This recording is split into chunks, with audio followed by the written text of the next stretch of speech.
আসসালামু আলাইকুম ওয়া রাহমাতুল্লাহি ওয়া বারাকাতুহু। আলহামদুলিল্লাহি ওয়াহদা ওয়াসসালাতু আলা রাসূলিহি মান লা নাবিয়্যা বা'দা আম্মা বা'দ। ফাআউযু বিল্লাহি মিনাশ শাইতানির রাজীম। বিসমিল্লাহির রাহমানির রাহিম।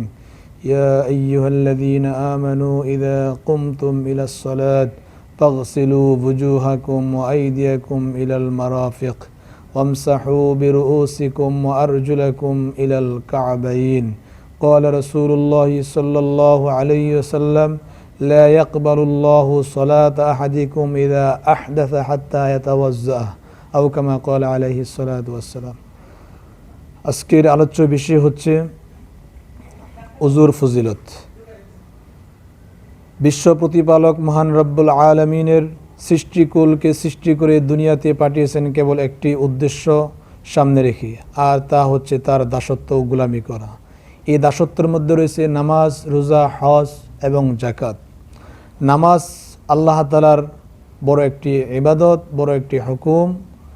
আল্লাহ রাসূল সাল্লাল্লাহু আলাইহি সাল্লাম বলেছেন, যখন কোনো বান্দা আল্লাহ তাআলাকে সন্তুষ্ট করার উদ্দেশ্যে ঘর থেকে বের হয়ে এসে যখন ওযু করতে বসে, রাসূলুল্লাহ সাল্লাল্লাহু আলাইহি সাল্লাম বলেছেন, তার হাত দ্বারা যে সমস্ত গুনাহ হয়েছে ওই ওযুর পানি জমিনে পড়ার আগে আল্লাহ তাআলা তার হাতের গুনাহ মাফ করে দেন। সুবহানাল্লাহি ওয়া বিহামদিহি।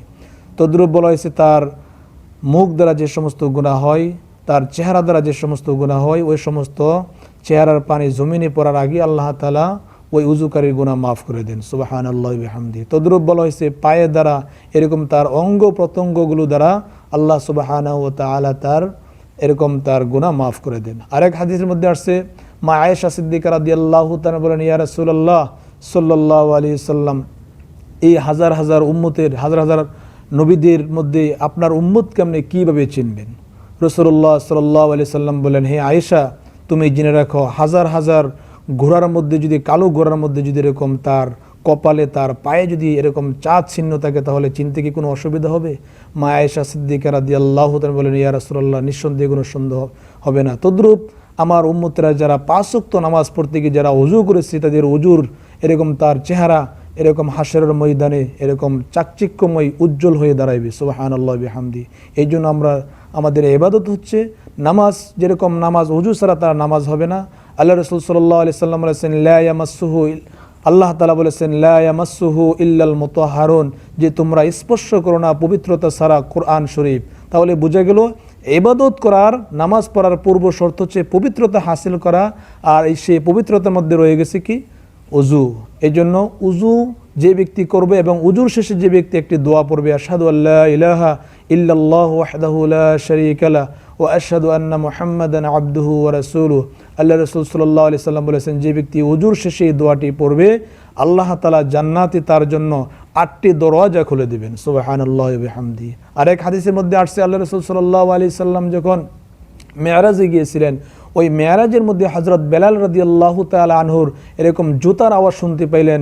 তখন হযরত রাসূলুল্লাহ সাল্লাল্লাহু আলাইহি সাল্লাম যখন মেরাজ থেকে ফিরে এসে হযরত বেলাল রাদিয়াল্লাহু তাআলাকে বললেন, হে বেলাল, তুমি কি ইবাদত করো যে ইবাদতের কারণে আল্লাহ তাআলা আমাকে এরকম জান্নাতের মধ্যে তোমার জুতার শব্দ শোনাইছেন? সুবহানাল্লাহি ওয়া বিহামদিহি। হযরত বেলাল রাদিয়াল্লাহু তাআলা বলেন, ইয়া রাসূলুল্লাহ সাল্লাল্লাহু আলাইহি সাল্লাম, আমি এরকম কোনো ইবাদত করি নাই, তবে যখন আমি ওযু করি, ওযু করার পর আমি 2 রাকাত সালাত আদায় করি, তাহিয়াতুল ওযু যেটাকে বলা হয়। قال رسول الله صلى الله عليه وسلم من أتم الوضوء كما أمر الله تعالى فالصلاة المكتوبات كفارات لما بينهن। যে ব্যক্তি মহান আল্লাহ তাআলার নির্দেশ অনুযায়ী পরিপূর্ণভাবে ওযু সম্পন্ন করে, তার জন্য ফরজ নামাজগুলোর মধ্যবর্তী সময় সংগঠিত গুনাহের কাফফারা হয়ে যায়। মুসলিম শরীফের হাদিস। তাই আমরা আসুন সকলে মিলে আমরা নিজে সুন্দরভাবে ওযু করব এবং অপরকে ওযুর ফজিলত বর্ণনা করব, মানুষকে আল্লাহর দিকে আহ্বান করব। আল্লাহ সুবহানাহু ওয়া তাআলা আমাদের সকলকে এই বিষয়গুলোর উপর, এই ফজিলতগুলোর শুনে বর্ণনা করে আমল করার তৌফিক দান করুন। আমিন। ওয়া আখির দাওয়ানা আলহামদুলিল্লাহি রাব্বিল আলামিন।